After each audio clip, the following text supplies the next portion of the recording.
Buena tarde. A continuación vamos a hacer la revisión del caso clínico radiológico.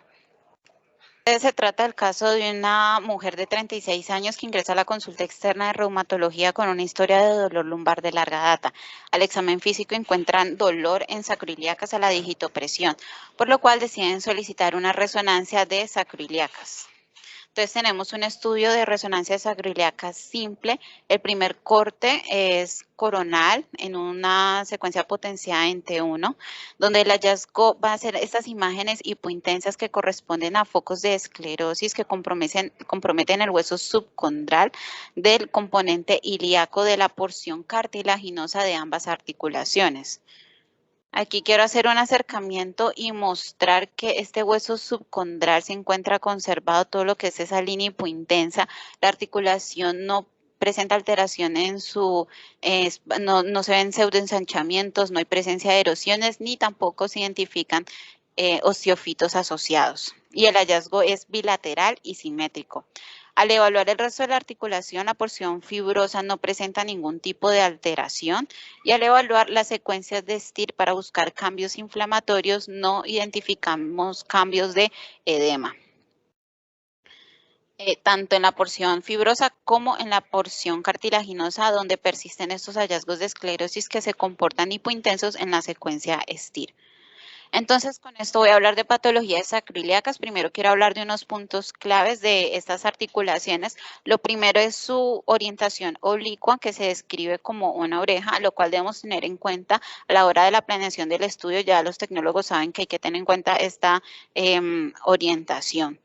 Y lo segundo es los componentes de la articulación, que son dos. Un componente cartilaginoso, que es ventral e inferior, que consiste en una sínfisis por la presencia de un disco fibrocartilaginoso y un cartílago hialino que está firmemente adherido a ese hueso adyacente. Y un segundo componente dorsal y superior que corresponde a una sindesmosis. Entonces es una articulación fibrosa, vemos todos estos ligamentos interóseos que se unen a las superficies óseas. Como vamos a ver estas partes de la articulación, este es un ejemplo de la parte cartilaginosa, vemos toda la hiperintensidad del cartílago y vemos la línea hipointensa que debe ser lisa y paralela del hueso subcondral. La porción fibrosa se va a ver en el T1 clásicamente como una hiperintensidad que corresponde a la grasa y unas líneas hipointensas que van de una superficie a otra que corresponden a esos ligamentos interóseos. Entonces, ya conociendo la anatomía de la articulación sacroiliaca, vamos a hablar de la patología de nuestros diagnósticos diferenciales. La patología puede incluir condiciones como inflamatorias, infecciones, neoplásicas y postraumáticas. Hay que considerar factores como son la duración de la enfermedad, la edad del paciente y los antecedentes, y en la clínica suele ser un dolor lumbar bajo o en la región de las sacroiliacas. Cuando hablamos de patologías sacroiliacas, lo que primero se viene a la mente es la sacroiliitis inflamatoria por espondiloartropatías. Entonces, este es nuestro principal diagnóstico diferencial. Se trata de un grupo de enfermedades reumáticas inflamatorias crónicas que se caracterizan por un factor reumatoide negativo. Están asociados a la presencia de HLA-B27 y suelen cursar clínicamente con dolor y rigidez, y se trata de todas estas patologías. Un punto clave de las espondiloartropatías es que se caracterizan por el compromiso de esas articulaciones sacroiliacas y usualmente esta es la primera manifestación. Por lo tanto, los radiólogos vamos a jugar un papel muy importante en la valoración de estos pacientes desde el inicio por la frecuencia del análisis de la resonancia de las sacroiliacas.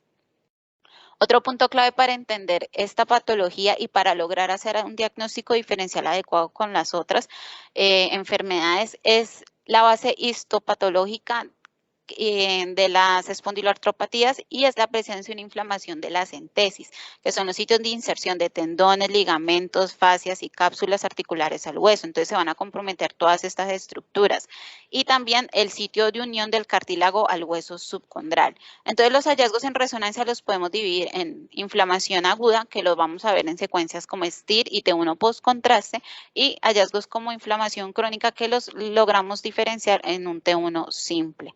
Vamos a empezar con los de inflamación aguda, como el edema óseo, donde identificamos como les mostraba ahora en secuencias STIR, secuencias de supresión grasa, donde logramos ver este incremento en la intensidad de señal de la médula periarticular en la articulación sacroiliaca derecha, en la porción cartilaginosa, tanto en el margen sacro como en el margen ilíaco. Y esto es indicativo de inflamación activa. Esto es un dato muy importante para el clínico. La osteitis es un hallazgo que vamos a hablar en resonancias con contraste. No todas las resonancias de sacroiliaca van a venir con contraste. En algunos artículos se hablan de que puede llegar a ser más útil porque podemos ver mayores hallazgos como osteitis, sinovitis, etcétera. Entonces, aquí lo que vamos a ver es en un estudio post-contraste un incremento de la intensidad de señal que corresponde a una perfusión reactiva a todo ese proceso inflamatorio. También nos va a permitir el contraste ver hallazgos como la sinovitis. Únicamente con STIR no podemos hablar diferencial de sinovitis del líquido articular fisiológico.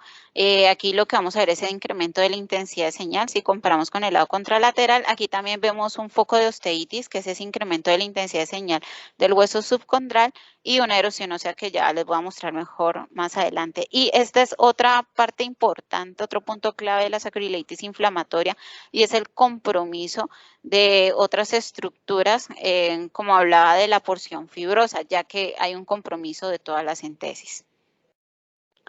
Y un hallazgo de la inflamación crónica muy importante es la esclerosis subcondral que se presenta en esta enfermedad, que vemos como focos hipointensos periarticulares, se comportan hipointensos tanto en T1 como en secuencia STIR. Entonces también aparte de esto vamos a encontrar lo que son las erosiones, se van a identificar como un pseudoensanchamiento de las articulaciones y también es un reflejo de los cambios por inflamación crónica. Entonces aquí quiero mostrar una imagen de nuestro caso haciendo énfasis en esa esclerosis subcondral que encontramos en la articulación sacroiliaca. Está en la médula ósea subcondral, no está comprometiendo como tal esta cortical, la articulación se ve muy bien delimitada, no hay erosiones. Mientras que en el ejemplo de sacroiliitis inflamatoria sí hay un compromiso tanto del margen sacro como del margen articular y hay un compromiso de la articulación. Además de que suelen presentarse erosiones. Entonces, por la presencia de erosiones, por el compromiso del margen tanto sacro como ilíaco, vamos a descartar este diagnóstico, o al menos no va a ser el principal que vamos a tener en cuenta. El siguiente es la osteoartritis, donde se presenta en pacientes mayores de edad, tiende a afectar más el lado ilíaco de la articulación por el grosor del cartílago y el hallazgo clave van a ser los osteofitos marginales y en ocasiones pueden llegar a presentar puentes óseos. El hallazgo clave, como mencionaba, son los osteofitos marginales. Este es otro caso de la institución donde vemos los clásicos osteofitos en el margen anterior de las articulaciones sacroiliacas. Aquí también podemos llegar a encontrar esclerosis subcondral, aunque es menos frecuente que la inflamatoria. Y también podemos llegar a tener un edema óseo, aunque suele ser más leve. Este es otro caso de la institución donde vemos claramente esos osteofitos marginales en el aspecto anterior de las articulaciones sacroiliacas, con un leve incremento en la intensidad de señal del hueso subcondral por un edema óseo. Recordemos que este edema óseo no es indicativo siempre de una sacroiliitis inflamatoria, sino que se puede encontrar en otras patologías. Entonces aquí hago nuevamente la comparación de nuestro caso con el de la osteoartrosis.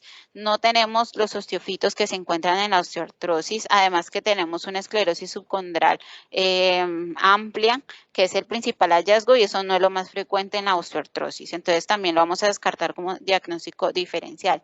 Y por último tenemos la osteitis condensas ilis. Esta es una patología en la cual se produce un depósito óseo en las áreas de estrés en mujeres en embarazo. Y lo que vamos a identificar es una esclerosis subcondral que es bilateral, simétrica y suele ser descrita como circunscrita o incluso en una morfología triangular. Un punto clave de esta patología es que no vamos a tener erosiones ni ensanchamiento del espacio articular y va a afectar lo que es la porción cartilaginosa, o sea, la cara anterior e inferior de la articulación. Además de que afecta es el margen ilíaco y de la articulación. Entonces aquí un ejemplo donde vemos esos focos de esclerosis subcondral, bilateral, simétrico en el margen ilíaco. Puede llegar a tener edema óseo, aunque no es lo más frecuente. Y en cuanto al compromiso de la porción fibrosa, no es algo que se encuentre en esta patología, que es otro punto clave para diferenciarlo de la sacroileitis inflamatoria. Entonces, tenemos este último diagnóstico diferencial, vamos a compararlo con nuestro caso. Ambos tienen esclerosis subcondral, que está respetando bien esta imagen hipointensa de la cortical del hueso subcondral y solamente se encuentra en el margen ilíaco. Además de que en ninguna de las dos imágenes vimos compromiso de la porción fibrosa. Entonces, con esto llegamos al diagnóstico de una osteitis con densas ili. Y esto es muy importante para reumatología, ya que lo desvía por completo de la sospecha clínica inicial de sacroileitis y se atribuyó el dolor a un origen mecánico. Gracias.